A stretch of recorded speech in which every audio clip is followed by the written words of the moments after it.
Hi guys, it's Terry here. So I did want to go over a couple of things that I saw people or that people had emailed me they had trouble with.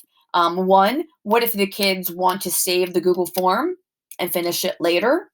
Right now, there's no, it doesn't allow that automatically, but there is a workaround, and it would work for any Google form, WebQuest, Escape Room, any kind of Google form.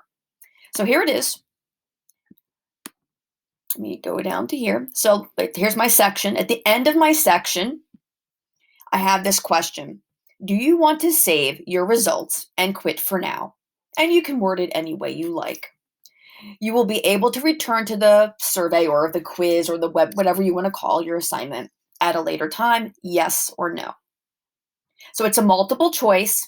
Again, you can word this, however you like. You want to make it yes, they're going to go down to the end, right? They're going to jump ahead, or they're just going to continue if they're not going to save it at that time. Okay, so how do you get these? You get these choices. Okay, go to section based on answer. So let's just here. I'll go ahead from the beginning and show you how I made that. Do you want to save your results and quit for now? It's a multiple choice. Yes, they want to quit and save, or no, they want to keep going. I want to make this required. Come on, required. And go to section based on answer. If they don't want to quit, they just want to keep going to the next section. If they do want to quit and save, I'm going to have them go down to nicely done, or it could be your last section, whatever you like. So, or even submit form. You could even have it just jump ahead to that. Okay, so again, you have your question. I made it required. I went to the three dots. I made it go to section based on answer. And depending on how you word your question, if they are going to continue, great. And if not, they're going to jump ahead and submit the form. So let's take a look from the student's point of view, because you need to teach them one real important piece when they do this. Okay, so I'm just going to fill this in. Okay. I'm the student. I'm going to go through. If I was a student, I really watched the video. Uh, whatever. Keep going. I don't know. Okay. So let me finish this. And let's get to, do you want to save, I have it here twice. So do you want to save your results and quit for now? Yes. So let's say they hit yes. Yes, I have there twice. You would not have it there twice. Okay. And next, if they hit yes, notice it sends them to the end. They skipped over. In order to be able for them to easily go back in and finish, send me a copy of my responses must be clicked. That sends them an email with the link so that they can pick up where they left off. If they don't do this, they got to start over probably, unless they're going to save the tab or leave it open, all of which is probably not going to happen. So send me a copy of my responses needs to be clicked, submit, and you have to teach the students that. So this is going to send me, as the student, my response. So again, yeah, edit your response. You can just leave this tab open, I suppose, and do it that way. But are they really going to leave a tab open for hours, days, what have you? So let's go to my email and see it sent me.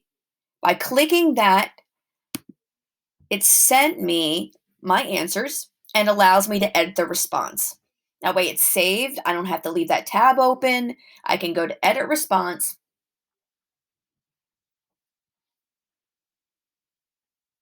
And see, it has my answers already there. It does start you off at the beginning, and you do have to keep going through, but it does at least save their answers. Okay. It takes them a minute to load, but you can see all the answers are still there. And this time, do I want to save? No, I want to keep going where I left off. And then I can keep going and finishing it out. And you can have that question at the end of every section. That way you can make a longer web quest. Students that have internet, they might want to save it at the end of every section. If their internet drops them frequently, then they don't lose everything. Now they do have to finish the section. Okay, so that is the case of that. Okay, so I put this question again at the end of every section, and it allows them to save that section and all up to that section previous work. Okay, so the other piece that people had issues with were putting GIFs or GIFs into Google Forms because it turns it static if you just copy and paste. Okay, so I looked into this. There's not a great workaround, but there's only really one thing I found that works. Okay, so I'm the teacher again. I want to put a picture in, let's say. If I found a GIF that I like. Copying the link does not work. It'll make it a picture, not a animated.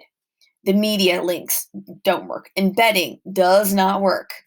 The only thing I have found thus far that works is taking this, and again, make sure you're in this, that you're in here, and that it's the GIF or GIF, and not the web page. And I simply I save it to my desktop.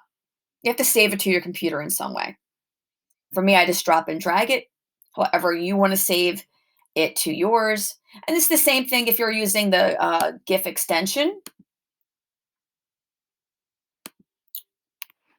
Come on. There it is. So let's say this one, I have to click on it because otherwise it's a web page. Now it's in GIF mode. I can take it to my desktop. That's how I save mine, to my desktop or your computer, wherever you want to save it to.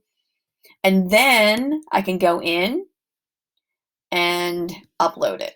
I usually upload it by browsing, but you can drop and drag at that point, I believe, too. Let's see. So it's there. So by downloading it to your computer and then uploading it, it keeps it a GIF.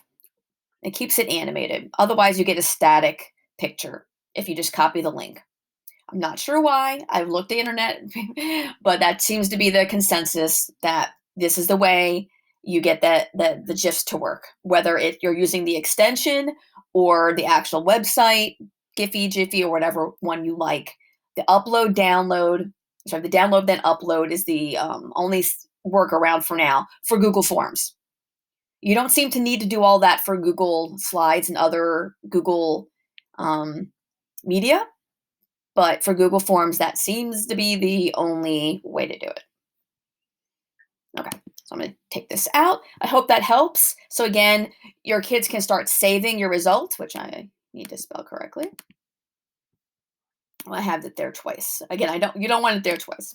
So I'm just going to delete this whole thing. And then again, you can put that question at the end of every section. You can say at the end of every section, do you want to quit or save? And again, when they do that, you want to make sure they toggle and hit that thing that says, yes, send me, right? They want to be sent that email. They want to be sent their responses. So you do have to teach them that. Okay, hope that helps, and I'll be sending more things out.